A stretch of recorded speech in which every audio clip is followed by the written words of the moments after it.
I'm Edward Cheese and I'm Book and Manuscript Conservator at the Fitzwilliam Museum.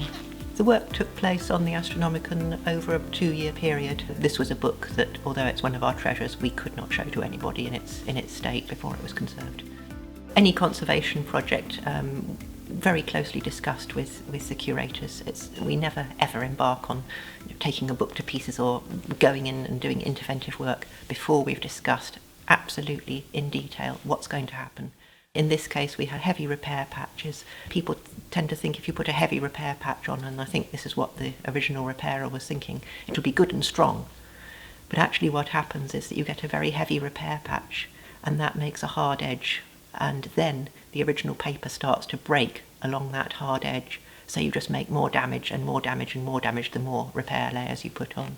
We don't want a repair which is going to be sort of a big hard lamination on top of a double layer on top of the paper. We want something that's going to be strong, but we also want it to be archivally sound and to have flexibility. We want the repair to flow well with the pages, because a book is a mechanical thing. The pages open and they have to flow and flex.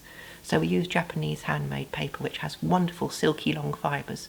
The fibres can be up to a sort of centimetre long, whereas in Western paper they're a matter of a couple of millimetres at best. So you get these wonderful silky flexible fibres which make a paper with a beautiful flow, and you can tone it with colour to match the original. We want our repairs to be noticeable so that you can distinguish between old and new, not fake anything, but we also want them to be subtle so that you can appreciate the object. We also had some significant problems with water staining, big tide lines, dirty marks in the margins, which we felt were distracting. They would be much better toned down a bit. So as water put the marks there, the soluble material in the paper, degradation products from when the paper's aging, that sort of thing causing those marks, water will get it out again. So using blotter we could draw the staining out, dry the paper very carefully, and that just toned down these sort of awful marks. In some cases they disappeared almost completely. In other cases we could only just sort of make them fade into the background a little bit so you can actually appreciate the beauty of that wonderful book. We had this early 19th century binding which had broken down really very badly, and it was actually doing damage. The sewing threads were tearing into the paper, so every time anybody opened the book, more damage was being done as these threads moved against the leaves. In many book conservation projects we're trying to preserve everything, so the binding as well. In this case the old binding was not original and was so broken that we felt it really wasn't supporting the book well enough, so we decided we would make a new binding. The book was first sewn on double linen cords, as it would have been originally. Very strong sewing, but again strength with flexibility. So in the 19th century spines were glued up very hard and started to crack when they broke. People would force them and then they started to split.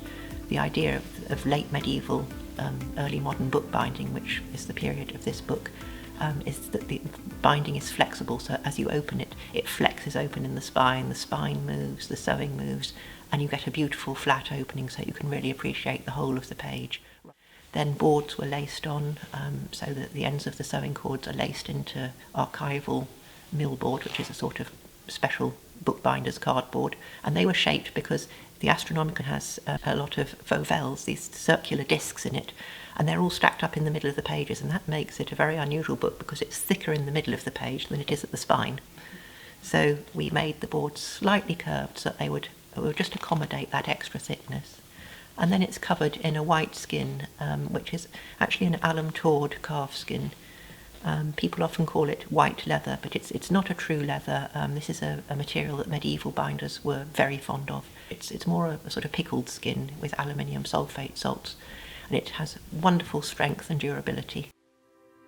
Although the binding is designed for structural reasons and is sound conservation, we decided we would add just a little bit of decoration, and that pattern is put on to reflect the idea of the eclipse from the front board to the back board, but also the way ideas change over time, so the way people think about their place in the universe. The gold dots represent ideas coming together and forming quite a regular ring, some stability for a time, and then on the front board that stability lasts for a little time before it all shatters and goes on again, and those dots will coalesce around some other idea. And then at the head and tail of the board, i.e. the top and bottom of the binding, there are blind tooled, so no gold, but just these parallel tooled lines, and they represent infinity, all these ideas going on excitingly, but the universe just carries on. It was very lucky opportunity to be able to carry out a design like that and have the fun of doing it as well.